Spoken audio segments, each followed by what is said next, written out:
السلام عليكم ورحمة الله وبركاته.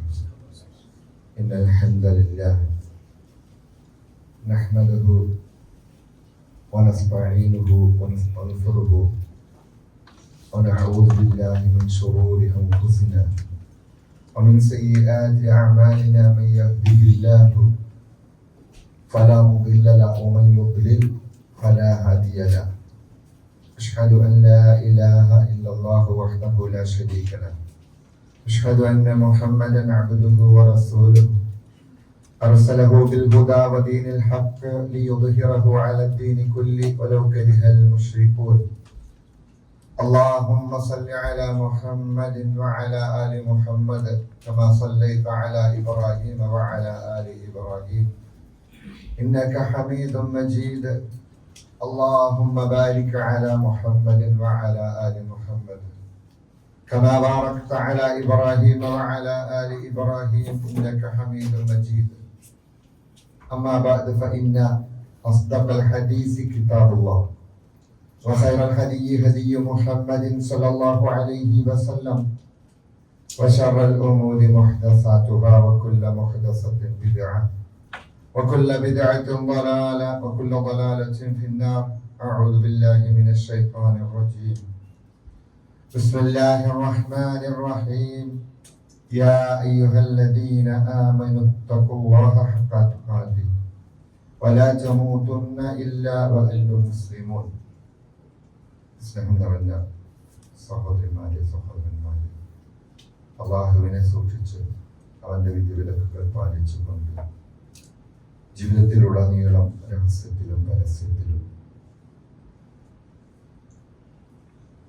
നമ്മുടെ ആരാധനാ കർമ്മങ്ങളിലും നമ്മുടെ വ്യവഹാരങ്ങളിലും പെരുമാറ്റങ്ങളിലും ഇടപാടുകളിലും എല്ലാം തന്നെ റബ്ബിനെ സൂക്ഷിച്ച് ജീവിക്കണമേ എന്ന് എന്നോടെന്ന പോലെ നിങ്ങൾ ഓരോരുത്തരോടും ഉപദേശിക്കുന്നു. റബ്ബ് നമ്മളെയും അനുഗ്രഹിക്കുമാറാകട്ടെ.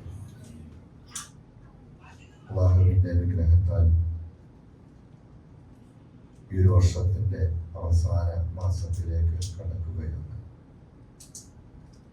ദുൽഹജ്ജിന്റെ ആ മാസത്തിന്റെ പ്രത്യേകതകളും എല്ലാം നമുക്കറിയാവുന്നതാണ്. പ്രത്യേകിച്ച് അതിന്റെ ആദ്യത്തെ 10 ദിനങ്ങൾ, വരാനുള്ള ദിനങ്ങൾ റബ്ബിനെ കുറിച്ച് കൂടുതൽ സ്മരിക്കാനും അവന്റെ അനുഗ്രഹങ്ങൾ ഓർക്കുവാനും കൂടുതൽ അവനെ പ്രകീർത്തിക്കുവാനും മഹത്വപ്പെടുത്തുവാനും എല്ലാം കണ്ടെത്തേണ്ട ദിനങ്ങളാണ് വരുന്ന 10 ദിനങ്ങൾ. റസൂലുള്ളാഹി അലൈഹി വസല്ലം പറഞ്ഞു, "മിൻ അയ്യാമിൽ അമലി സ്വാലിഹി ഫീഹിന്ന അഹബ്ബു ഇലല്ലാഹി മിൻ ഹാദിഹിൽ അയ്യാമിൽ അശ്ർ." ഈ 10 ദിവസത്തിൽ ചെയ്യുന്ന സൽപ്രവർത്തനങ്ങളെക്കാൾ അള്ളാഹുവിന് ഇഷ്ടപ്പെട്ട മറ്റൊരു പ്രവർത്തനങ്ങളുമില്ല എന്ന് പറഞ്ഞാൽ, അവസാനത്തെ ഈ ദുൽഹജ്ജിന്റെ ആദ്യത്തെ 10 ദിവസങ്ങളിൽ നമ്മൾ ചെയ്യുന്ന നിസ്കാരവും നോമ്പും ഹജ്ജ്, അതുപോലെ തന്നെ നമ്മുടെ തക്ബീറും തഹ്ലീലും ഹജ്ജും എല്ലാം തന്നെ അതാണ് ഏറ്റവും അള്ളാഹുവിന് ഇഷ്ടപ്പെട്ടത്. ഫാലു സഹാബത്ത് ചോദിച്ചു, യാ റസൂലല്ലാഹ്, അള്ളാഹുവിന്റെ റസൂലെ, വലൽ ജിഹാദു ഫീ സബീലില്ലാഹ്, അള്ളാഹുവിന്റെ മാർഗത്തിൽ ധർമ്മസമരം ചെയ്യാൻ വേണ്ടി ഇറങ്ങി തിരിച്ച ആ ജിഹാദും അതിനേക്കാൾ ഇഷ്ടമാണോ? നബി സല്ലല്ലാഹു അലൈഹി വസല്ലം പറഞ്ഞു, ഫഖാല റസൂലുള്ളാഹി സല്ലല്ലാഹു അലൈഹി വസല്ലം വലൽ ജിഹാദു ഫീ സബീലില്ലാഹ്, ആ ജിഹാദും അതിനേക്കാൾ അള്ളാഹുവിന് ഇഷ്ടം ഈ 10 ദിനത്തിൽ ചെയ്യുന്ന പ്രവർത്തനങ്ങളാണ്. ആരൊഴികെ ഇല്ലാ റജുലുൻ ഖറജ ബിനഫ്സിഹി വമാലിഹി ഫലം യർജിഅ മിൻ ദാലിക ബിശൈഇ, ആ യുദ്ധത്തിന് പോയി ഷഹീദായവൻ ഒഴികെ, എല്ലാമായിട്ട് തന്റെ ധനവും സ്വത്തും എല്ലാമായിട്ട് യുദ്ധത്തിന് പുറപ്പെട്ട് അതൊന്നുമില്ലാതെ അതിൽ നിന്ന് തിരിച്ചു വരാത്ത ഒരു മനുഷ്യനൊഴികെ എന്ന് പറഞ്ഞാൽ ഷഹീദായ ആളുകളുടെ പുണ്യം അത് അതിനേക്കാൾ അപ്പുറത്താണ്. അപ്പോൾ ഈ 10 ദിനങ്ങളിൽ അത് നഷ്ടപ്പെടുത്തരുത്. വളരെ ജാഗ്രതയോടുകൂടി അതിന്റെ ഓരോ നിമിഷത്തിലും പ്രത്യേകിച്ച് തക്ബീറും തഹ്ലീലും തഹ്മീദും എല്ലാം വർദ്ധിപ്പിക്കേണ്ട ദിനങ്ങളാണ്. അത് കേവലം ആ അറഫയുടെ അറഫാ ദിനത്തിന്റെ ഫജ്ർ മുതൽ അയ്യാമത്ത് തശ്രീഖിന്റെ ആ അവസാനത്തെ 13ന്റെ അന്ന് അസ്ർ വരെ ചെയ്യുന്ന തക്ബീറും തഹ്ലീലും തഹ്മീദും മാത്രം പോരാ. ദുൽഹജ്ജ് 1 തൊട്ട് അത് തുടങ്ങണം. നമ്മുടെ ഒഴിവ് സമയങ്ങളും കിട്ടുന്ന സമയങ്ങളെല്ലാം കൂടുതൽ ദിക്ർ ചെല്ലുവാനും അതുപോലെ തന്നെ കഴിയുന്നവർ നോമ്പ് നോക്കുവാനും സല്ലല്ലാഹു അലൈഹി വസല്ലമ ആദ്യത്തെ 9 ദിവസം നോമ്പ് നോറ്റതായിട്ട് ഹദീസുകളിൽ കാണാൻ കഴിയും. അതുപോലെ തന്നെ 9ാമത്തെ, അതായത് അറഫാ ദിനത്തിന്റെ അന്നത്തെ നോമ്പും അതും പ്രത്യേകിച്ച് വരാനിരിക്കുന്ന ഒരു വർഷത്തെയും കഴിഞ്ഞുപോയ ഒരു വർഷത്തെയും പാപങ്ങൾ പൊറുക്കപ്പെടുന്ന ആ നോമ്പും പ്രത്യേകിച്ച് ശ്രദ്ധത്താണ്. ഇതെല്ലാം നമുക്ക് ഓർമ്മയിലുണ്ടാകണം.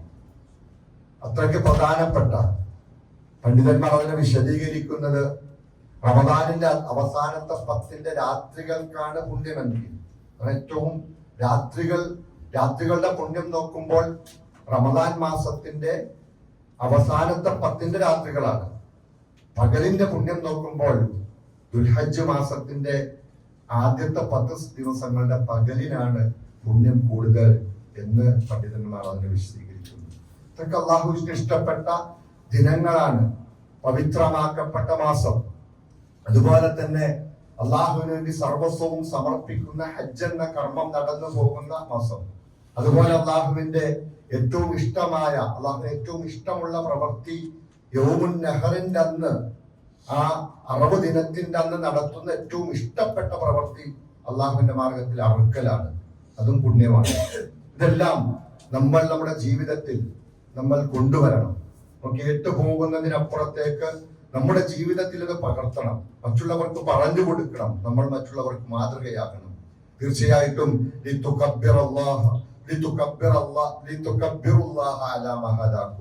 നിങ്ങൾ അള്ളാഹുവിനെ ധാരാളമായിട്ട് സ്മരിക്കുന്നതിന് വേണ്ടി, തക്ബീർ ചെല്ലുന്നതിന് വേണ്ടി, അള്ളാഹുവിനെ മഹത്വപ്പെടുത്തുന്നതിന് വേണ്ടി അലാമഹദാക്കും, നിങ്ങൾക്ക് ഹിദായത്ത് നൽകിയതിന്റെ പേരിൽ ഈ മാസങ്ങളിൽ പ്രത്യേകമായിട്ട് മില്ലത്ത് ഇബ്രാഹിമിന്റെ മാർഗം വിവരിച്ചു തന്ന റബ്ബിനോട് നന്ദി കാണിച്ചുകൊണ്ട് തക്ബീർ ചെല്ലേണ്ട, കൂടുതലായി തക്ബീർ ചെല്ലേണ്ട ദിനങ്ങളാണ് ഇനി വന്നു പോകുന്നത്.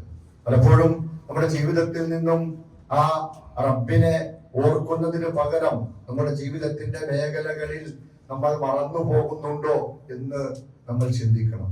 ഈ ദിനങ്ങൾ പ്രത്യേകിച്ച് നമ്മൾ അതിനു വേണ്ടി കൂടുതൽ മാറ്റിവെക്കുമ്പോൾ ഓരോ സമയത്തും ഓരോ നിമിഷവും റബ്ബിനെ മറക്കാതെ റബ്ബിനെ ഓർത്തുകൊണ്ട് ജീവിക്കുന്നവരാകണം.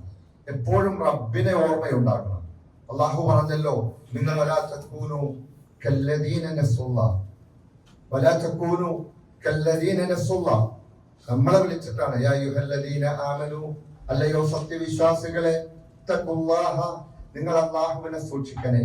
ഫൽതൻദുർ നഫ്സും മാ ഖദ്ദമത് ലിഗദിൻ, നിങ്ങൾ നാളേക്ക് വേണ്ടി എന്താണ് ഒരുക്കി വെച്ചതെന്ന് ചിന്തിക്കണം. ഈ വർഷത്തിന്റെ അവസാന ദിനങ്ങളാണ് കഴിഞ്ഞുപോയത്.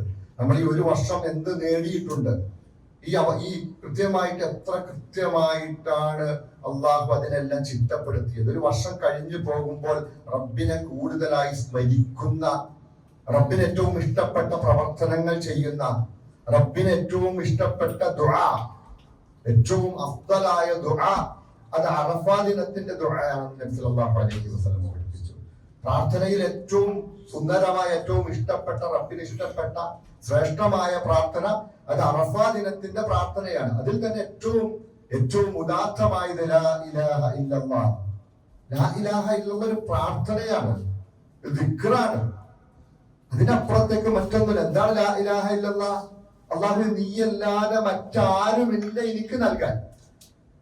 ഒറ്റ വാക്കിൽ പറഞ്ഞാൽ, നീയല്ലാതെ മറ്റാരുമില്ല എനിക്ക് നൽകാൻ, എനിക്ക് ആരുമില്ല ചോദിക്കാൻ എന്ന് പറയുന്ന മഹത്തായ ആ പ്രാർത്ഥന. ഇതെല്ലാം ഈ അവസാന മാസത്തിലാണ് അള്ളാഹു ചിട്ടപ്പെടുത്തിയത്. കഴിഞ്ഞു പോകുമ്പോൾ, ജീവിതം ഒരു വർഷം കടന്നു പോകുമ്പോൾ അത്രയ്ക്ക് കൃത്യമായിട്ട് നമുക്ക് മാനേജ് ചെയ്ത് തന്നിരിക്കുകയാണ് കാലത്തെ അള്ളാഹു. അപ്പോൾ തീർച്ചയായിട്ടും അതിൽ കൂടുതലായിട്ട് ഓർക്കണം. അതുകൊണ്ട് നാളേക്ക് വേണ്ടി എന്തൊന്നാണ് ഒരുക്കി വെച്ചതെന്ന് ഈ വർഷം അവസാനം കടന്നു പോകുമ്പോൾ മനസ്സിലുണ്ടാകണം. നിങ്ങൾ അള്ളാഹുവിനെ സൂക്ഷിക്കണേ. എന്നിട്ട് അള്ളാഹു പറയുകയാണ് വലാ തകൂനു കല്ലദീന നസുല്ലാഹ്, നിങ്ങൾ മറന്നവരെ പോലെ ആകരുത്. ആരെ? അള്ളാഹുവിനെ മറന്നവരെ പോലെ നിങ്ങൾ ആകരുത്. മറന്നവരാകരുത് എന്നല്ല പറഞ്ഞത്, മറന്നവരുടെ ചിട്ടവട്ടങ്ങളൊന്നും നമ്മിലേക്ക് വന്നു പോകരുത്. അള്ളാഹുവിനെ മറന്നവരെ കുറിച്ച് അള്ളാഹു ഓർമ്മപ്പെടുത്തുന്നുണ്ട്. ഒത്തിരി ആളുകൾ മറന്നുപോയിട്ടുണ്ട്, സമൂഹങ്ങൾ മറന്നുപോയിട്ടുണ്ട്. ആ സമൂഹങ്ങൾക്കുണ്ടായ പര്യവസാനം എന്താണ്? അവസാനം അവന്റെ അവസാനത്തെ ആ നിൽപ്പുണ്ടല്ലോ നാളെ പരലോകത്ത് വെച്ച്, അവിടെ വെച്ച് എന്താണ് സംഭവിക്കുന്നത് എന്നെല്ലാം അള്ളാഹു കൃത്യമായിട്ട് ഖുർആനിലൂടെ വിവരിച്ചു തരുന്നുണ്ട്. അങ്ങനെയുള്ള മനുഷ്യന്മാരെ പോലെ ആകരുത്. അങ്ങനെ ആയിപ്പോയാൽ നിങ്ങളെ തന്നെ അവരെ തന്നെ മറന്നുപോകും, സ്വന്തത്തെ മറന്നുപോകും. അള്ളാഹുവിനെ മറന്നുപോയാൽ സ്വന്തത്തെ മറന്നുപോകും. അവരാണ് തമ്മാടികൾ, അവരാണ് തമ്മാടികൾ. അക്കൂട്ടരാണ് സത്യത്തിൽ നിന്നും തെറിച്ചു പോയവർ, ഫിസ്ക് സംഭവിച്ചവർ. അതുകൊണ്ട് അക്കൂട്ടരെ പോലെ നിങ്ങൾ ആയി പോകരുത്. അള്ളാഹുവിനെ സ്മരിക്കുന്നവർ, അള്ളാഹുവിനെ ഓർക്കുന്നവർ കേവലം നാവുകളിലൂടെ ദിക്റുകൾ എന്തൊക്കെയോ ചെയ്ത് ഏതൊക്കെയോ മൊബൈലിന്റെ ഏതൊക്കെയോ വെബ്സൈറ്റിന്റെ ഏതൊക്കെയോ ലോകങ്ങളിൽ കിടന്നു പോകുമ്പോൾ, അല്ലെങ്കിൽ അതെല്ലാം കണ്ടുപോകുമ്പോൾ, എന്തെല്ലാം ചെയ്തു പോകുമ്പോൾ കേവലം നാവ് കൊണ്ട് ദിക്റ് ചെല്ലുന്നതിനപ്പുറത്തേക്ക് റബ്ബാണ് എനിക്കും എല്ലാം നൽകിയത്, റബ്ബാണ് എന്നെ നിലനിർത്തുന്നത്. ആ റബ്ബിന്റെ മുന്നിലേക്ക് ചെന്നെത്തുമ്പോൾ എനിക്ക് അവിടെ എന്റെ ജീവിതത്തിന്റെ ഉത്തരം പറയേണ്ടി വരും. അതുകൊണ്ട് എന്റെ ജീവിതത്തിൽ എല്ലാ മേഖലയിലും റബ്ബിന്റെ അനുഗ്രഹങ്ങൾ ഓർത്തുകൊണ്ട് അവന്റെ വിധിവിലക്കുകൾ പാലിച്ചുകൊണ്ടായിരിക്കണം നീ ജീവിക്കേണ്ടത് എന്നുള്ള ചിന്തയാണ് നമ്മിൽ ഓരോരുത്തർക്കും വരേണ്ടത്. അതുകൊണ്ടാണ് അള്ളാഹു ഓർമ്മപ്പെടുത്തിയത്, നിങ്ങൾ മറന്നവരെ പോലെ, അള്ളാഹുവിനെ മറന്നവരെ പോലെ ആകരുത്. മറന്നുപോയാൽ സ്വന്തത്തെ നഷ്ടപ്പെട്ടു മറന്നു പോകുന്ന ഒരവസ്ഥയുണ്ടാകും. പലപ്പോഴും അതാണല്ലോ സംഭവിച്ചുകൊണ്ടിരിക്കുന്നത്.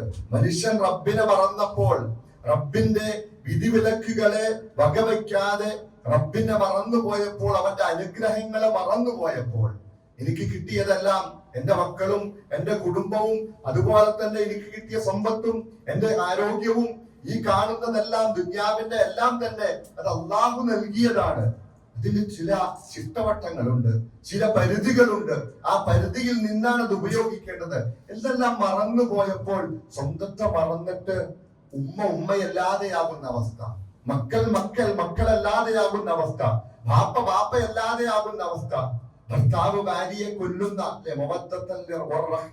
പരസ്പരം സ്നേഹവും ഇഷ്ടവും അതുപോലെ തന്നെ കാരുണ്യവും എല്ലാം ഉണ്ടാകാൻ വേണ്ടിയിട്ട് റബ്ബ് നിശ്ചയിച്ച സ്വന്തം ഇണയെ കൊന്നുകളയുന്ന മനുഷ്യന്മാർ, ഭാര്യ ഭർത്താവിനെ കൊന്നുകളയുന്നു. എന്തിനു വേണ്ടിയിട്ടാ?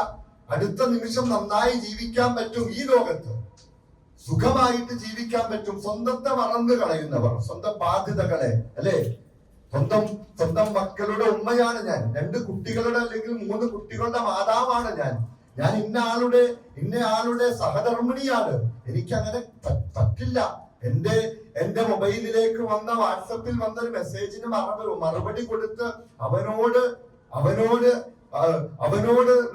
അവനോട് സംസാരിച്ച് അവനുമായിട്ട് ഇണങ്ങിച്ചേരുന്നവനല്ല ഞാൻ. കാരണം എന്റെ റബ്ബ് എനിക്ക് നിശ്ചയിച്ചു തന്ന എന്റെ ഭർത്താവുമായിട്ട്, എന്റെ കുട്ടികളോട്, എന്റെ കുടുംബക്കാരോട് ചേർന്ന് നിൽക്കേണ്ടവനാണ് ഞാൻ.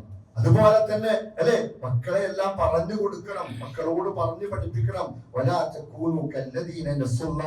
അള്ളാഹുവിനെ മറന്നവനെ പോലെ ആകല്ല മോനെ, അള്ളാഹുവിനെ മറന്നവനെ പോലെ ആകല്ല മോളെ എന്ന് പറഞ്ഞു കൊടുക്കണം. അവർക്കുള്ള ബാധ്യത എന്റെ ഉമ്മയും എന്റെ ഉപ്പയും ഇത്ര നാളും വലുതാക്കി എനിക്ക് നൽകേണ്ടതെല്ലാം നൽകി, വിദ്യാഭ്യാസം നൽകി, എല്ലാം നൽകി.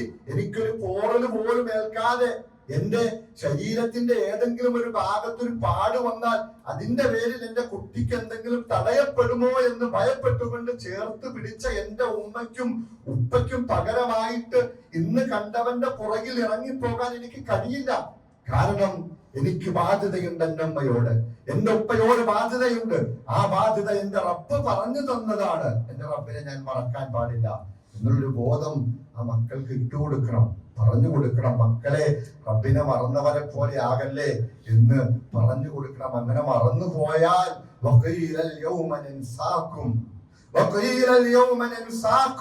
ഇന്നേ ദിവസം ഞാനിതാ നിങ്ങളെ മറന്നിരിക്കുന്നു എന്ന് റബ്ബ് പറയുന്ന ഒരു മറുപടി വരും. അല്ലാഹു കാത്ത് രക്ഷിക്കുമാറാകട്ടെ. എന്തുകൊണ്ടാണ്? നിങ്ങൾ ഈ ദിവസത്തെ എന്നെ കണ്ടുമുട്ടുമെന്ന് നിങ്ങൾ ഓർത്തില്ല, മറന്നുപോയിട്ടാണ് നിങ്ങൾ ജീവിച്ചത്. ഈ ഭൗതികതയുടെ അതിന്റെ അലങ്കാരത്തിൽ മതി മറന്നിട്ട് അതിന്റെ എന്റെ നിയമങ്ങളും എന്റെ പരിധികളും എല്ലാം വിട്ട് ഈ ലോകമാണെല്ലാം എന്ന് വിചാരിച്ചുകൊണ്ട് അടിച്ചു പൊളിച്ച് ജീവിച്ചില്ലേ? അങ്ങനെ ജീവിച്ചപ്പോൾ ഇനി നിങ്ങളെ ഞാൻ ഓർക്കുകയില്ല എന്ന് പറഞ്ഞുകൊണ്ട് അല്ലാഹു ഒന്നും മറക്കൂല. അല്ലാഹു ഒന്നും മറക്കൂല. ഓരോ സൃഷ്ടിയെ കുറിച്ചും കൃത്യമായ വിവരം അവന്റെ അടുക്കലുണ്ട്. ഓരോ നിമിഷവും അവൻ ജീവിച്ച് തീർത്ത ജീവിതത്തിന്റെ റെക്കോർഡ് റബ്ബിന്റെ അടുക്കലുണ്ട്. പക്ഷേ അവനെ മറക്കുന്നത് എങ്ങനെയാണ്? അവന്റെ കാരുണ്യം അവന് നൽകാതെ, അവന്റെ കാരുണ്യം അവന് നൽകാതെ, അവന്റെ ഔദാര്യം നൽകാതെ, അവന്റെ പാപമോചനം നൽകാതെ, അവന്റെ സ്വർഗം നൽകാതെ നരകത്തിലേക്ക് വലിച്ചെറിയുന്ന ഒരു സമയമുണ്ട്. അവിടെ വെച്ച് അവരോട് പറയുന്നതാണ്, ഇന്നേ ദിവസം ഞാനും നിങ്ങളെ മറന്നിരിക്കുന്നു. എന്റെ അടിമയാണ് നിങ്ങൾ, പക്ഷേ നിങ്ങൾക്ക് എന്റെ കാരുണ്യമില്ല. ആ കാരുണ്യത്തിന്റെ കാര്യത്തിൽ നിങ്ങളെ മറന്നിരിക്കുന്നു. എന്റെ ഔദാര്യത്തിന്റെ കാര്യത്തിൽ മറന്നിരിക്കുന്നു. കാരണം എന്താണ്? നിങ്ങൾ മറന്നിട്ടുണ്ട്.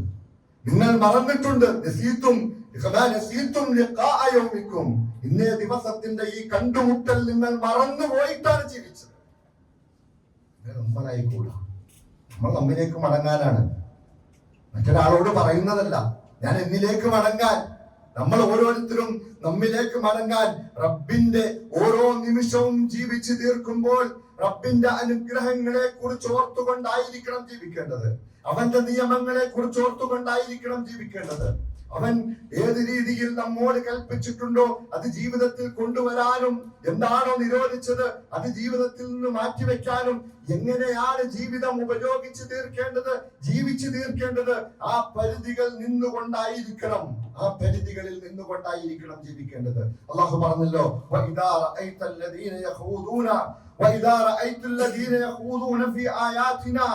നിങ്ങൾ അല്ലാഹുവിന്റെ ആയത്തുകളെ നിസാരമാക്കിക്കൊണ്ട്, അതിനെ തള്ളിക്കളഞ്ഞുകൊണ്ട്, അതിനെ നിസാരവൽക്കരിച്ച്, അതൊന്നും കാണാതെ റീലുകളിലൂടെ, വെബ്സൈറ്റുകളിലൂടെ, വെബിന്റെ ലോകങ്ങളിലൂടെ സഞ്ചരിക്കുന്ന മനുഷ്യന്മാരോട് കൂടെ ഇരിക്കാൻ നിങ്ങൾ ശ്രമിക്കരുത്. കാരണം അങ്ങനെ ഇരിക്കുന്ന ആളുകളോട് നിങ്ങൾ കൂടെ ഇരിക്കരുത്. അവരിൽ നിന്ന് വിട്ടുപോകണം. നല്ല സദസ്സുകളിലേക്ക് പോകരുത്. നമുക്ക് വന്നെത്തുന്ന ജീവിതത്തിൽ അല്ലാഹുവിനെ മറക്കുന്ന രീതിയിലുള്ള ഏതെങ്കിലും റീലുകളോ അതുപോലെ കാഴ്ചകളോ മറ്റേതെങ്കിലും സംസാരങ്ങളോ, റബ്ബിനെ നിഷേധിക്കുന്ന അല്ലെങ്കിൽ റബ്ബിന്റെ വിധിവിലക്കുകളെ നിഷേധിക്കുന്ന ആ രീതിയിലുള്ള ഏതെങ്കിലും നമുക്ക് വന്നെത്തുന്ന വീഡിയോകളോ അല്ലെങ്കിൽ ഏതെങ്കിലും നമുക്ക് വന്നെത്തുന്ന മറ്റേതെങ്കിലും സംവിധാനങ്ങളോ നമുക്ക് വന്നെത്തി കഴിഞ്ഞാൽ അതിൽ നിന്ന് വിട്ടുപോയേക്കണം. അപ്പൊ തന്നെ അതിലേക്ക് ഇരിക്കരുത്. നിങ്ങൾ ഇരിക്കരുത്. അത് നമ്മുടെ ദൃഷ്ടാന്തങ്ങളെ നിസാരമാക്കിക്കൊണ്ട് അതിൽ നിന്നും പിന്തിരിഞ്ഞു പോകുന്ന അല്ലെങ്കിൽ അതിൽ നിന്നും അതിനെ നിസാരമാക്കിക്കൊണ്ട് ഇരിക്കുന്ന മനുഷ്യരോടൊപ്പം നിങ്ങൾ ഇരിക്കരുത്. അതുപോലുള്ള വാക്കുകൾ പറഞ്ഞുകൊണ്ടിരിക്കുന്നതിൽ നിന്ന് വിരമിക്കുന്നത് വരെ ആ ചടങ്ങിലേക്ക് പോകരുത്. അത് ആഘോഷത്തിന്റെ ചടങ്ങായിക്കോട്ടെ, അത് നമ്മുടെ ഏറ്റവും വേണ്ടപ്പെട്ട കുടുംബത്തിന്റെ ചടങ്ങായിക്കോട്ടെ, അവിടെ റബ്ബിനെ വിസ്മരിക്കുന്ന, റബ്ബിന്റെ ആയത്തുകളെ, റബ്ബിന്റെ വിധിവിലക്കുകളെ, അതിൽ പാലിക്കാത്ത കാര്യങ്ങൾ അതിലുണ്ടോ? വിട്ടുപോന്നേക്കണം. കാരണം എന്താ? നമുക്ക് നിർബന്ധമായ ഒരു ബാധ്യതയുണ്ട്. ഒരു തിന്മ കണ്ടാൽ അതിന് നിരോധിക്കണം. നാവ് കൊണ്ട്, കൈകൊണ്ട് തടുക്കാൻ കഴിയുമെങ്കിൽ കൈകൊണ്ട് തടുക്കണം. ഇല്ലെങ്കിലോ നാവ് കൊണ്ട് തടുക്കണം. കഴിഞ്ഞില്ലെങ്കിലോ ഹൃദയം കൊണ്ട് വെറുത്തിട്ട് അവിടെ നിന്ന് വിട്ടു പോന്നേക്കണം. കഴിയില്ലെങ്കിൽ ഇതാണ് ഒരു മുസ്ലിമിന്റെ ബാധ്യത. നമുക്ക് നമ്മുടെ ജീവിതത്തിൽ അങ്ങനെ ആകുന്നുണ്ടോ? ഇല്ലെങ്കിൽ നമ്മൾ റബ്ബിനെ മറന്നിട്ടാണ് കളിക്കുന്നത്, അല്ലാഹുവിനെ മറന്നു പോകുന്നുണ്ട്. ആ മറന്നവരെ കുറിച്ച് ഓർമ്മപ്പെടുത്തിയിട്ടാണ് അല്ലാഹു പറഞ്ഞത്, അല്ലദീന ഇത്തഖദൂ ദീനഹും ലഹ്വൻ വലഇബ. അള്ളാഹു ഓർമ്മപ്പെടുത്തുകയാണ്. ഒരു കൂട്ടം മനുഷ്യന്മാര് അവർ റബ്ബിനെ മറക്കാനുള്ള കാരണം അവർ പ്രത്യേക ഒരു സമുദായമല്ല, അല്ലെങ്കിൽ അവർ പ്രത്യേകിച്ച് അവിശ്വാസികളായി മാറി നിൽക്കുന്നവരല്ല. ആ കൂട്ടർ ആരായിരുന്നു? അഹ്ലുൽ കിതാബുകാരായിരുന്നു. അവർ കിതാബിനെ ഏറ്റെടുത്തവരാ. പക്ഷേ അല്ലദീന ഇത്തഖദൂ ദീനഹും ലഹുവൻ വലഇബ, ദീനിനെ വെറും കളിഞ്ചിരിയായിട്ട് കണ്ടിട്ടില്ല. സോഷ്യൽ മീഡിയയിലേക്ക് മുസ്ലിം സഹോദരന്മാര് വന്നിട്ട് റബ്ബിന്റെ നിയമങ്ങളെ, റബ്ബ് പറഞ്ഞ അഹ്കാമുകളെ, അതുപോലെ റബ്ബ് പറഞ്ഞ ആരാധന രീതികളെ എല്ലാം പുതിയ പുതിയ തലത്തിൽ തമാശയായിട്ട് അത് കണ്ടാൽ അപ്പൊ തന്നെ മാറ്റി പൊക്കോളോട്ടോ. അതൊന്നും കാണാൻ നിൽക്കരുത്. അത് കണ്ടാൽ അപ്പൊ തന്നെ അല്ലാഹുവിന്റെ ഏതെങ്കിലും ഒരു നിയമത്തെ അവഹേളിക്കുന്ന അല്ലെങ്കിൽ നിസ്സാരമാക്കുന്ന തമാശയാക്കുന്ന എന്തെങ്കിലും ഉണ്ടെങ്കിൽ അള്ളാഹു പറഞ്ഞു അതിൽ നിന്ന് വിട്ടുപോയേക്കണം, അതിൽ നിൽക്കരുത്. അതിനെ തമാശയായിട്ടും കളിയായിട്ടും എടുത്ത ഒരു മനുഷ്യന്മാരുടെ ഒരു കൂട്ടം ആളുകൾ അവരെന്തായിരുന്നു? അവർക്ക് അത് കാരണം എന്തായിരുന്നു? ഈ ദുനിയാവ് അവരെ വഞ്ചിച്ചു കളഞ്ഞു. ഈ ദുനിയാവുകളെല്ലാം തമാശയായിട്ട് എല്ലാം ആസ്വദിച്ച് ജീവിക്കുകയാണ്. അങ്ങനെ ജീവിച്ച് ശാശ്വതമായിട്ട് ഈ ലോകത്ത് ജീവിച്ചു പോകാമെന്ന് അവർ വിചാരിക്കുകയാണ്. അങ്ങനെ വിചാരിക്കുകയാണ്. ആ രീതിയിൽ വിചാരിച്ചപ്പോൾ അവർ അള്ളാഹുവിന്റെ ദീനിനെ വെറും കളിയായിട്ട് അവരുടെ സൗകര്യങ്ങൾക്ക് അനുസരിച്ച് ചില ആരാധനാ കർമ്മങ്ങൾ ചെയ്യുക, ബാക്കി സമയം അതിനെയെല്ലാം നിസ്സാരമാക്കി കളയുക. അവൻ എപ്പോഴാണോ അവനിഷ്ടപ്പെടുന്ന കാര്യങ്ങളിൽ റബ്ബിന്റെ നിയമത്തെ കൊണ്ടുവരിക. അങ്ങനെയാണല്ലോ അഹ്ലു കിതാബുകാരുടെ പ്രത്യേകത. അതാണ്, അവർക്ക് ഇഷ്ടപ്പെട്ടത് അവർ സ്വീകരിക്കും, ബാക്കിയുള്ളതിനെയോ അവർ ജീവിതത്തിൽ നിന്ന് മാറ്റിവെക്കും. അങ്ങനെയുള്ള മനുഷ്യന്മാർ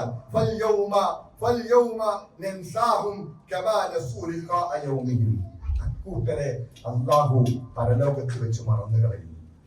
അവർക്കൊന്നും നൽകുകയില്ല, പുറത്തു കൊടുക്കൂല. അള്ളാഹുവിന്റെ സ്വർഗം നൽകുകയില്ല, ഹിസാബിനെ എളുപ്പമാക്കുകയില്ല. ശാശ്വതമായ നരകത്തിലേക്ക് റബ്ബ് മറന്നു പോവുക എന്ന് വെച്ചാൽ അള്ളാഹു കാത്ത് രക്ഷിക്കുമാറാകും. റബ്ബിന്റെ കാരുണ്യത്തിന്റെ നോട്ടം കിട്ടാതിരിക്കുക എന്ന് വെച്ചാൽ പിന്നെ എന്തിനാ പരലോകത്ത് നഷ്ടക്കാരനായിട്ട് ഒരിക്കലും തിരിച്ചു കയറാൻ പറ്റാത്ത നഷ്ടത്തിലേക്ക് പോകുന്ന ഒരവസ്ഥ അള്ളാഹു കാത്ത് രക്ഷിക്കുമാറാകും.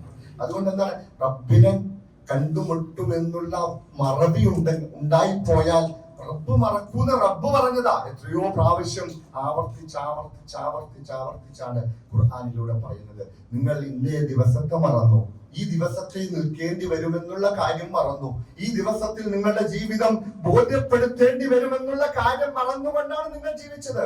നിങ്ങളുടെ കല്യാണ വേളകളിൽ, നിങ്ങളുടെ ആഘോഷ വേളകളിൽ, നിങ്ങളുടെ ടൂർ വേളകളിൽ, അങ്ങനെ ഓരോ ദിവസത്തിന്റെയും നിങ്ങളുടെ മക്കളുടെ കാര്യം വന്നപ്പോൾ നിങ്ങൾ മക്കൾക്ക് വേണ്ടിയിട്ട് റബ്ബിന്റെ നിയമത്തെ മാറ്റിവെച്ചു. നിങ്ങൾക്ക് വേണ്ടിയിട്ട്, നിങ്ങളുടെ ജോലിക്ക് വേണ്ടിയിട്ട് റബ്ബിന്റെ നിയമങ്ങളെ മാറ്റിവെച്ചു. റബ്ബിനെ ഓർത്തില്ല സമയത്തൊന്നും. നിങ്ങളുടെ കച്ചവടത്തിന്റെ വിഷയം വന്നപ്പോൾ, നിങ്ങളുടെ സമ്പത്തിന്റെ വിഷയം വന്നപ്പോൾ, നീതി പറയേണ്ട വിഷയം വന്നപ്പോൾ, കുടുംബത്തിന്റെ വിഷയം വന്നപ്പോൾ റബ്ബിന്റെ നിയമങ്ങളെ മറന്നിട്ടുണ്ടെങ്കിൽ റബ്ബിനെ മറക്കുകയാണ്. റബ്ബിനെ മറക്കുകയാണ്. അങ്ങനെ മറന്നവർക്ക് ഇന്നേ ദിവസം ഈ കണ്ടുമുട്ടലിനെ നിങ്ങൾ മറന്നുപോയിരുന്നു, അതുകൊണ്ട് അവരെയും നമ്മൾ മറന്നിരിക്കുന്നു എന്ന് അല്ലാഹു പറയുന്ന ഒരവസ്ഥയുണ്ടാകും. ഇതിലേക്ക് നമ്മൾ പോയിക്കൂടാ. നമ്മളെപ്പോഴും അടുത്ത നിമിഷം റബ്ബിലേക്ക് മടങ്ങുകയാണ്. പിന്നെ അവന്റെ നിയമങ്ങളാണ് അല്ലേ? അവിടെ അല്ലാഹുവിന്റെ നിയമങ്ങൾ മാത്രമേ ഉള്ളൂ. അന്നേ ദിവസം വാഹിദുൽ ഖഹാറായ സർവാധിപതിയായ റബ്ബിന്റെ നിയമങ്ങൾ മാത്രം. മറ്റാർക്കും സംസാരിക്കാൻ കഴിയില്ല. റബ്ബാണ് ചോദ്യം ചോദിക്കുന്നത്, ഉത്തരം പറയേണ്ടത് നമ്മളാണ്. ആ ചോദ്യം ചോദിക്കാൻ അതിന് പോലും നിൽക്കാതെ അവഗണിച്ച് കളയുന്ന, നിന്ദ്യരാക്കി കളയുന്ന ഒരവസ്ഥ. അത്രയ്ക്കും റബ്ബിന്റെ നോട്ടം വരാത്തൊരവസ്ഥ. അതുകൊണ്ട് അത് റബ്ബിന്റെ നിയമങ്ങളെ മറക്കുമ്പോഴാണ്, റബ്ബിനെ മറന്നു കളയുമ്പോഴാണ് റബ്ബ് മറന്നു കളയുന്നത്. അതുകൊണ്ട് എത്ര കൃത്യമായിട്ടാണ് റബ്ബ്, എങ്ങനെയാണ് മനുഷ്യരെ നാളെ പരലോകത്ത് വെച്ച് മറന്നവനായിക്കൊണ്ട് റബ്ബ് മറന്നിട്ട് നരകത്തിലേക്ക് എത്തപ്പെടുന്ന അവസ്ഥ ഉണ്ടാകുന്നത് എന്ന് ഖുർആൻ വിശദീകരിക്കുമ്പോൾ ഇതൊന്നും കാണാതെ ഈ ഖുർആനിന്റെ അഹ്ലുൽ ഖുർആനിന്റെ മനുഷ്യന്മാർ ഈ ലോകത്ത് അടിച്ച് പൊളിച്ച് ജീവിക്കണം എന്നുള്ള ചിന്തയിലേക്ക് പോയത് എത്ര നിർഭാഗ്യകരമാണ്. അല്ലാഹു പറഞ്ഞാൽ മുനാഫിഖൂന വൽ മുനാഫിഖാത്ത്, കപട വിശ്വാസികളും കപടവിശ്വാസികളുമായ മനുഷ്യന്മാർ അവർ പരസ്പരം അങ്ങോട്ടും ഇങ്ങോട്ടും തിന്മ കൊണ്ട് കൽപ്പിക്കുന്നു. അടിച്ചു പൊളിക്കാൻ ഇറങ്ങി വാതെ. എന്തിനാ ഇനി വീട്ടിലിരിക്കുന്നത്? നിങ്ങൾ എന്തുകൊണ്ടാണ് ഈ ജീവിതം ആസ്വദിക്കാൻ തയ്യാറാകാത്തത്? തിന്മ കൊണ്ട് കൽപ്പിക്കുന്നു, നന്മയെ വിരോധിക്കുന്നു. എന്നും ദിക്റും നമസ്കാരവും നോമ്പും ഹജ്ജുമായിട്ടും പള്ളിയിൽ ഒതുങ്ങിക്കൂടേണ്ടവനാണോ? അല്ല, അടിച്ചു പൊളിക്കാൻ ഇറങ്ങിത്തിരിക്കണം എന്ന് പറയുന്ന ആ തിന്മ കൊണ്ട് കൽപ്പിക്കുകയും നന്മയെ വിരോധിക്കുകയും ചെയ്യുന്ന മുനാഫിക്കീങ്ങളും മുനാഫിക്കാത്തുമായ മനുഷ്യരുടെ അടയാളമായിട്ട് അല്ലാഹു പറഞ്ഞത്. അത് നമുക്ക് ഉണ്ടാകാൻ പാടില്ല, അത് നമുക്കുണ്ടാകാൻ പാടില്ല. അതുകൊണ്ടാണ് അല്ലാഹു ഓർമ്മപ്പെടുത്തിയത്. പിന്നെന്താണ്?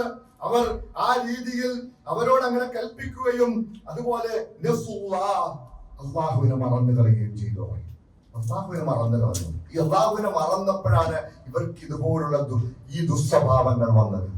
അള്ളാഹുവിനെ മറന്നിട്ട്, അള്ളാഹുവിന്റെ വിധിവിലക്കുകൾ മറന്നിട്ട് തിന്മ കൊണ്ട് കൽപ്പിക്കുക, നന്മ വിരോധിക്കുക, നന്മയിലേക്ക് പോകുന്നവനെ തടയുക. അങ്ങനെ അടിച്ചു പൊളിക്കുന്ന ഈ ലോകത്തെ എല്ലാമായി കാണുന്ന മുനാഫിക്കാത്തുകളായ സ്ത്രീകളെ പോലെ ആകരുത് എന്ന് അള്ളാഹു ഓർമ്മപ്പെടുത്തുന്നതാണ്. നിങ്ങൾ അങ്ങനെ ആകരുത്. നിങ്ങൾ ആകേണ്ടത് എങ്ങനെയാണ്? ഈ ലോകത്തെ കുറിച്ച് ചിന്തിക്കണം, അല്ലെ?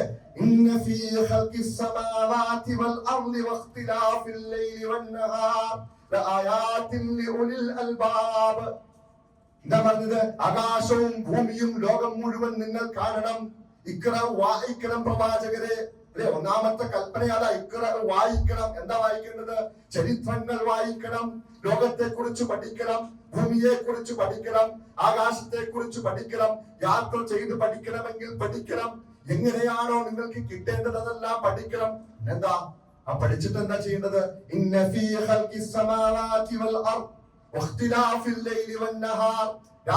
പകലുകളുടെ മാറ്റത്തിൽ ആകാശ ഭൂമികളിൽ നിങ്ങൾക്ക് എന്തുണ്ട്?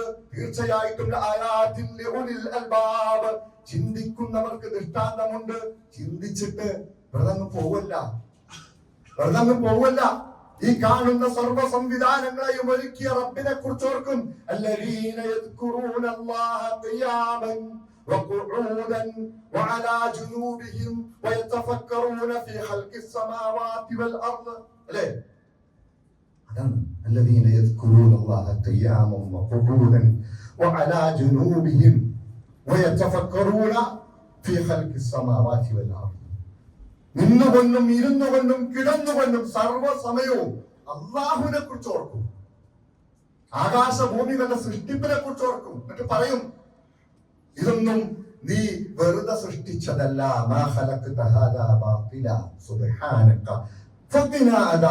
നിന്നെ കണ്ടുമുട്ടേണ്ടി വരും. അതിനെ കുറിച്ച് ഓർക്കുമ്പോൾ അടുത്ത ചിന്ത എന്താ? നിന്നെ കണ്ടുമുട്ടേണ്ടി വരും. അവിടെ വെച്ച് നീ ചെയ്ത അനുഗ്രഹങ്ങൾക്ക് നന്ദി ചെയ്യാൻ എനിക്ക് കഴിയാതെ പോയിട്ടുണ്ട് റബ്ബേ. പാപങ്ങളിൽ ഞാൻ കയറിപ്പോയിട്ടുണ്ട് റബ്ബേ. അതുകൊണ്ട് നരകമെന്ന ആ തീഷ്ണമായ സങ്കേതം, അതിൽ നിന്ന് എന്നെ രക്ഷപ്പെടുത്തണേ എന്നുള്ള ഒരു പ്രാർത്ഥന ഇങ്ങോട്ട് വരുന്നത്. അവിടെയാണ് അല്ലാഹുവിനെ കുറിച്ചുള്ള സ്മരണ. അതാണ് സ്മരണ, അതാണ് ഓർക്കൽ, അതാണ് സത്യവിശ്വാസികൾ. അല്ലാതെ അടിച്ചു പൊളിച്ച് ജീവിക്കുന്ന ആളുകളല്ല. അല്ലെ? അല്ലാഹു പറഞ്ഞല്ലോ, സൂറത്തുൽ മുൽക്കിലൂടെ നമ്മളെല്ലാം വായിച്ചു പോകുന്ന, ഓതിപ്പോകുന്ന സൂറത്തുൽ മുൽക്കിലൂടെ ചില ആയത്തുകൾ നമ്മളെല്ലാം പഠിച്ചതാണ്. ഭൂമിയിലൂടെ സഞ്ചരിക്കുമ്പോ ഒരു മനുഷ്യന് വിശ്വാസി ചിന്തിക്കേണ്ട കാര്യമാണ്.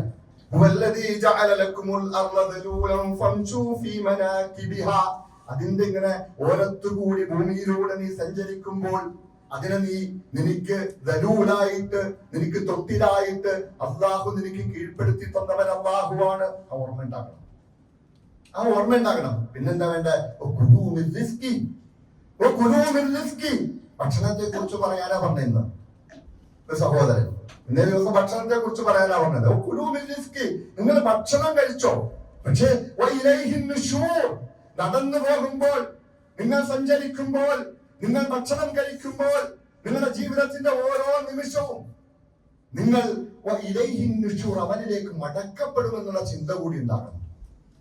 അതുകൂടി ഉണ്ടാകണം. എന്നിട്ട് അല്ലാഹു ചോദിക്കുന്നുണ്ട്, അഅമിൻതും അൻ യഖ്സിഫ ബിക്കുമുൽ അഅമിൻതും മൻ ഫിസ് സമാഇ അൻ യഖ്സിഫ ബിക്കുമുൽ അർള ഫഇദാ ഹിയ തമൂർ. ഭൂമിയിലൂടെ സഞ്ചരിച്ചു പോകുമ്പോൾ നിങ്ങൾ എപ്പോഴെങ്കിലും ചിന്തിക്കാറുണ്ടോ, ആ ഭൂമി എങ്ങാനും ഒന്ന് ഇളകി മറിഞ്ഞാൽ, അങ്ങനെ ആഴ്ത്തിക്കളഞ്ഞാൽ നിങ്ങൾ നിർഭയരാണോ? അങ്ങനെ നിർഭയത്വത്തോടു കൂടിയാണോ നിങ്ങൾ അടിച്ചു പൊളിക്കുന്നത്?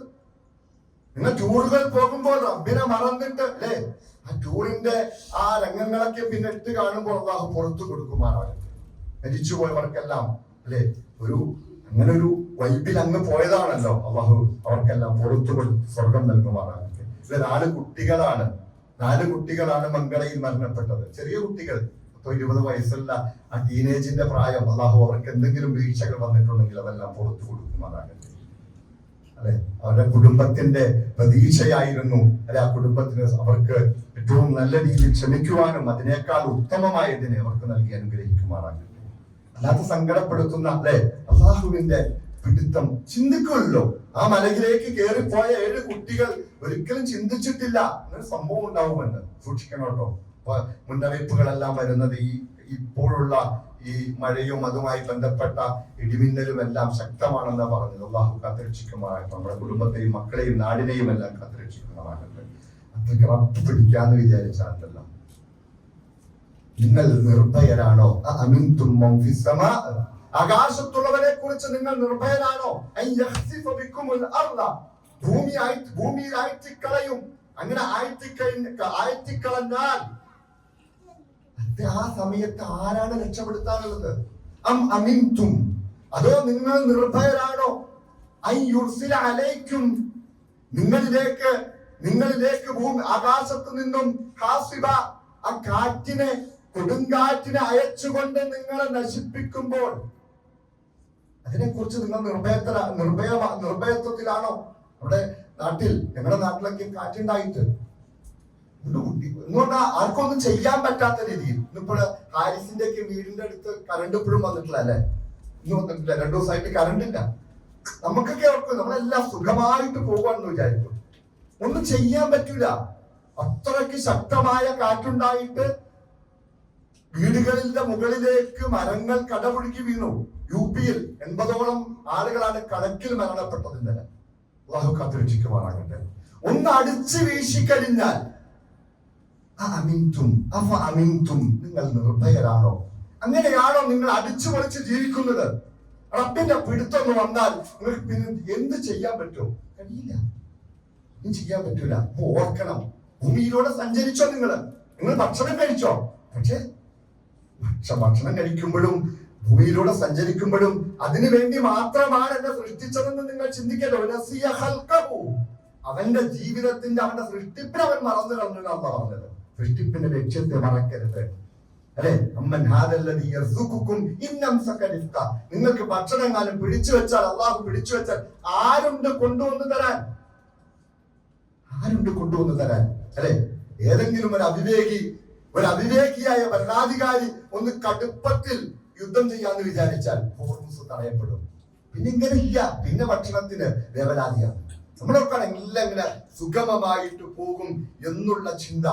ഇതിനപ്പുറത്തേക്ക് അള്ളാഹുവിനെ ഓർത്തുകൊണ്ട്, അങ്ങനെ ഓർത്തില്ലെങ്കിൽ അള്ളാഹു പറയുന്നുണ്ട്, അങ്ങനെ ഓർക്കാത്ത മനുഷ്യന്മാർ ഇതെല്ലാം ഓർമ്മപ്പെടുത്തിയിട്ടും ഖുർആനിന്റെ ആയത്തുകൾ ഓതിക്കൊടുത്തിട്ടും റബ്ബിന്റെ ശിക്ഷകളെ കുറിച്ച് ഓർമ്മപ്പെടുത്തിയിട്ടും പരലോകത്ത് നിൽക്കേണ്ടി വരുമെന്നുള്ള ഓർമ്മയെല്ലാം ഉണ്ടായിട്ടും അള്ളാഹുവിനെ മറന്നുപോയ ആളുകൾ, അള്ളാഹുവിനെ കുറിച്ച് ഓർമ്മപ്പെടുത്തിയിട്ടും അതിനെക്കുറിച്ച് ഓർക്കാത്ത ആളുകൾക്ക് അടിപൊളി ജീവിതം ഉണ്ടല്ലോ, അതൊക്കെ നമ്മളെ ഇഷ്ടപ്പെട്ടിട്ടാണ് നമുക്ക് നൽകുന്നത് ഓർക്കേണ്ടതാണ്. അള്ളാഹു എല്ലാം തുറന്നിട്ട് തരും, ഭക്ഷണം തരും, അടിച്ചു പൊളിച്ച് ജീവിക്കാനുള്ള ടൂറുകൾ പോകാൻ, എന്തിനും ഇതൊന്നും ഒരു കുഴപ്പമില്ലല്ലോ. ഈ ഒതുയ്യത്തിന് 10,000 രൂപ മാറ്റിവെക്കാൻ പറഞ്ഞാൽ 500 റിയാൽ മാറ്റിവെക്കാൻ പറഞ്ഞാൽ ഇല്ല. എന്നാൽ ഈ 500 രൂപ 1000 റിയാൽ കൊടുത്ത് അതേ പെരുന്നാൾ ടൂറ് പോകാൻ നമ്മുടെ പൈസ ഇല്ല. അതിനൊരു വിഷമമില്ല. അപ്പൊ പിശാച് ഈ ഒതുയ്യത്ത് പറഞ്ഞു കഴിഞ്ഞാൽ അപ്പൊ പിശാച് വന്നിട്ട് പറയും ടൈറ്റാണ്ടോ പറയും. ടൂറിന് പോകുമ്പോഴാ ഒരു കുഴപ്പമില്ല, പിന്നെ കടം കിട്ടൂലേ, അതെ അടുത്ത മാസം കൊടുത്തു തീർക്കാം. ഈ അടുത്ത മാസം എന്താ ഒതുക്കിയത്തിന് കൊടുത്തു തീർക്കാൻ പറ്റൂലേ? അല്ലേ? എത്ര ഞാൻ ഒതുക്കിയത്തിന്റെ പ്രാധാന്യം പറഞ്ഞേക്കണേട്ടോ, എന്നാലും ഓർമ്മപ്പെടുത്തിയതാ. പക്ഷേ അബുവാബക്കുള്ള ശൈനെല്ലാം അടിച്ചു പൊളിക്കാനുള്ള എല്ലാം അള്ളാഹു വിട്ടു തരും, തുറന്നു തരും. നിങ്ങൾക്ക് നൽകിയതിൽ നിങ്ങൾ അധികമായിട്ട് ഇങ്ങനെ അങ്ങനെ ആഹ്ലാദിക്കാൻ വേണ്ടി ആഹ്ലാദിക്കാനുള്ള ഒരു അവസരം അങ്ങ് ഇട്ടു തരും. അങ്ങനെ ഇട്ടു തന്നാൽ പക്ഷെ അള്ളാഹു ഒരു നിമിഷം കൊണ്ട് പിടിച്ചെടുക്കും. അള്ളാഹു കാത്തു രക്ഷിക്കുമാണ്. അത് ഭക്ഷണം ഇല്ലാതെയാക്കിയിട്ടായിരിക്കും, അല്ലെങ്കിൽ ഒന്ന് കാറ്റടിച്ചിട്ടായിരിക്കും, അല്ലെങ്കിൽ ഒന്ന് കുലുക്കിയിട്ടായിരിക്കും, അല്ലെങ്കിൽ ആകാശത്ത് നിന്നും ഒരു ശബ്ദം പുറപ്പെടുവിച്ചിട്ടായിരിക്കും മുൻകഴിഞ്ഞ സമുദായങ്ങളെ പിടികൂടിയത്. അതുകൊണ്ടാണ് നബി സല്ലല്ലാഹു അലൈഹി വസല്ലം മഴക്കാറുണ്ടായാൽ ദീർഘിച്ചു പോകുമെന്നാൽ ഓർമ്മ കൊടുത്തു. മഴക്കാറുണ്ടായാൽ നബി സല്ലല്ലാഹു അലൈഹി വസല്ലം വീട്ടിൽ നിന്ന് ഇറങ്ങും, പുറത്തേക്ക് ഇറങ്ങും, അകത്തേക്ക് കയറും, പുറത്തേക്ക് ഇറങ്ങും, അകത്തേക്ക് കയറും, അസ്വസ്ഥനായിരിക്കും മഴ പെയ്യുന്നത് വരെ. ആയിഷ റളിയല്ലാഹു അൻഹ ചോദിക്കുന്നത്, എന്തിനാണ് നിങ്ങൾ അസ്വസ്ഥപ്പെടുന്നത്? ഈ മഴക്കാർ വന്നപ്പോഴാണ് മുൻകഴിഞ്ഞ സമുദായങ്ങൾ ആദും സമൂദുമെല്ലാം അവർ മഴയാണെന്ന് വിചാരിച്ചു. പക്ഷെ അവരെ പിടികൂടാനുള്ള ശിക്ഷയായിരുന്നു. അള്ളാഹു കാത്തുരക്ഷിക്കുമാറാകട്ടെ. നമ്മൾ ആഹ്ലാദിക്കുകയാണ്. അള്ളാഹുവിന്റെ ശിക്ഷകളെ കുറിച്ചുള്ള ആ മുന്നറിയിപ്പൊന്നും നമ്മൾ ശ്രദ്ധിക്കാറില്ല. അതുകൊണ്ട് നമ്മൾ അള്ളാഹുവിനെ മറന്നു പോകരുത്, നമ്മൾ മറന്നു പോകരുത്. നമ്മൾ ജീവിതത്തിന്റെ സകല മേഖലകളിലും റബ്ബിനെ കുറിച്ചുള്ള ഓർമ്മകളുമായി മുന്നേറുക. അള്ളാഹു തൗഫീഖ് നൽകി അനുഗ്രഹിക്കുമാറാകട്ടെ. ഉളുഹിയ്യത്തിന്റെ അതിന്റെ പുണ്യമെല്ലാം നമ്മൾ മനസ്സിലാക്കിയതാണ്. ഇനിയും തീരുമാനിക്കാത്തവർ തീരുമാനിക്കുക. 2 ദിവസത്തിന് ശേഷം ദുൽഹിജ്ജ് വന്നെത്തും. അന്നു മുതൽ നിഖമോ മുടിയൊന്നും നീക്കാതെ അതിന്റെ മര്യാദകൾ പാലിച്ച് അതിനെ കുറ്റമേൽക്കാതെ അത് ആ രീതിയിൽ മനസ്സിലാക്കുക. പരമാവധി ഉളുഹിയ്യത്ത് നിർവഹിക്കാൻ ഞാൻ പറഞ്ഞല്ലോ, വർഷത്തിൽ ഒരിക്കൽ മാത്രം. അത് മറ്റെന്തെങ്കിലും ലക്ഷ്യമാകരുത്. അള്ളാഹു പറഞ്ഞല്ലോ, അതിന്റെ രക്തോ അല്ലെങ്കിൽ അതിന്റെ അപ്പകിട്ടോ അതിന്റെ ആ ഒരു ഇറച്ചിയൊന്നും അള്ളാന്റെ അടുക്കലേക്ക് എത്തൂല. നിങ്ങളുടെ ഹൃദയത്തിലുള്ള തഖ്വയാണ് എത്തുന്നത്. അതുകൊണ്ട് നാട്ടുകാരെ കാണിക്കാൻ അല്ലെങ്കിൽ ഞാൻ ചെയ്തില്ലെങ്കിൽ മോശമാവൂലോ എന്നൊന്നും വിചാരിച്ചിട്ടല്ല. അള്ളാഹുവിന്റെ തൃപ്തി, അള്ളാഹുവിന്റെ ഇഷ്ടം അശ്യാറാണ്. ആ ഷിആറ് കൊണ്ട് എനിക്ക് അള്ളാഹുവിന്റെ ഇഷ്ടം ഉണ്ടാകണം എന്ന ചിന്തയോടുകൂടി അതിന് തയ്യാറാവുക. അള്ളാഹു തൗഫീഖ് നൽകി അനുഗ്രഹിക്കുമാറാകട്ടെ. നമ്മുടെ ഈ ഉളുഹിയ്യത്തായിട്ട് ബന്ധപ്പെട്ട് എന്തെങ്കിലും ചോദിക്കാം. ഉളുഹിയ്യത്തുമായി ബന്ധപ്പെട്ട് എന്തെങ്കിലും സംശയം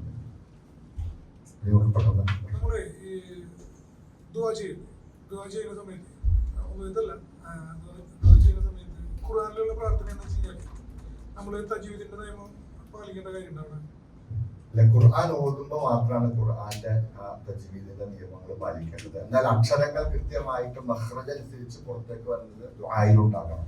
കാരണം തെറ്റുപോകില്ലെങ്കിൽ അർത്ഥമാണ്. കാരണം ഉളുഹിയ്യത്തായിട്ട് എന്തെങ്കിലും സംശയം ഉണ്ടോ? നമ്മുടെ നാട്ടിലാണ് ഷെയർ ചെയ്തിരിക്കുന്നത്, അവിടെ അറിവ് കഴിഞ്ഞതിന് ശേഷം അറബ് കഴിഞ്ഞ അവിടെ അറബ് കഴിയുമ്പോൾ അറബ് കഴിഞ്ഞതിന് ശേഷമാണ്. അപ്പൊ അയ്യാമത്തെ ശരിക്കിന്റെ 7 ദിവസം അറക്കാലോ. അപ്പൊ അതിനുശേഷമാണ് മുടിയും നഖവും. അത് മുടിയും നഖവും നീക്കുന്നതിനെ കുറിച്ച് മദ്ഹബുകളുടെ ഇടയിൽ ചില മദ്ഹബുകൾ, ഹംബലി മദ്ഹബൊക്കെ ഹറാമാണെന്ന് പറയുന്നു, ശക്തമായ മക്രൂഹാണ് അത് ഷാഫി മദ്ഹബൊക്കെ പറയുന്നു. പക്ഷെ ഇവരെല്ലാം പറയുന്നത് അതിലെ തെറ്റാണെന്ന് പറയുന്നത്. ഇസ്തിഗ്ഫാർ തേടണം അങ്ങനെ സംഭവിച്ചിട്ടുണ്ടെങ്കിൽ. അപ്പൊ അത് പാലിക്കണം. അത് അതുമായിട്ട് ബന്ധപ്പെട്ട് പറഞ്ഞെന്ന് മാത്രം. അത് പാലിക്കണം. ബാത്തിലാവൂല, ഉളുഹിയ്യത്ത് ബാത്തിലാവൂല. മുടിയും നഖവും മാറ്റിക്കണം. നാളെ അല്ല, ഇൻഷാ അല്ലാഹ് മറ്റന്നാൾ 2 ദിവസം ഉണ്ടാവും. ഇന്ന് 15, 28 29, 30 പൂർത്തീകരിക്കുകയാണെങ്കിൽ അത് കഴിഞ്ഞിട്ടുള്ള ദിവസം 2 ദിവസം. വേറെ ഒന്നുമില്ല, ഉളുഹിയ്യത്തായിട്ട് ബന്ധപ്പെട്ടൊന്നുമില്ല.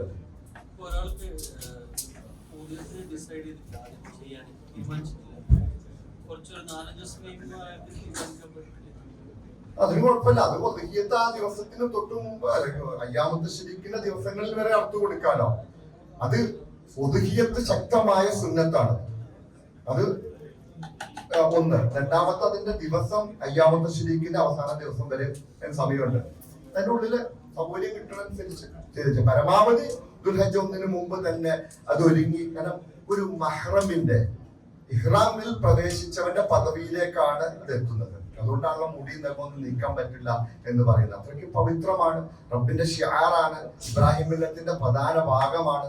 അതുകൊണ്ടാണ് അപ്പൊ അത് 1-ാം തീയതി തന്നെ നന്ദിക്ക് മുമ്പ് തന്നെ നിശ്ചയിക്കുക, പരമാവധി അത് അങ്ങനെ തന്നെ ചെയ്യുക. ഇനി ആരെങ്കിലും അങ്ങനെ നിശ്ചയിക്കാൻ കഴിഞ്ഞില്ല, ദുൽഹജ്ജ് 5 കഴിയുമെന്ന് തോന്നി ചെയ്യാം, വിഷയമൊന്നുമില്ല. അന്നോട്ട് അപ്പൊ ആ മര്യാദകൾ പാലിക്കുന്നത് ഉള്ളവാനും ഓക്കെ അല്ലേ.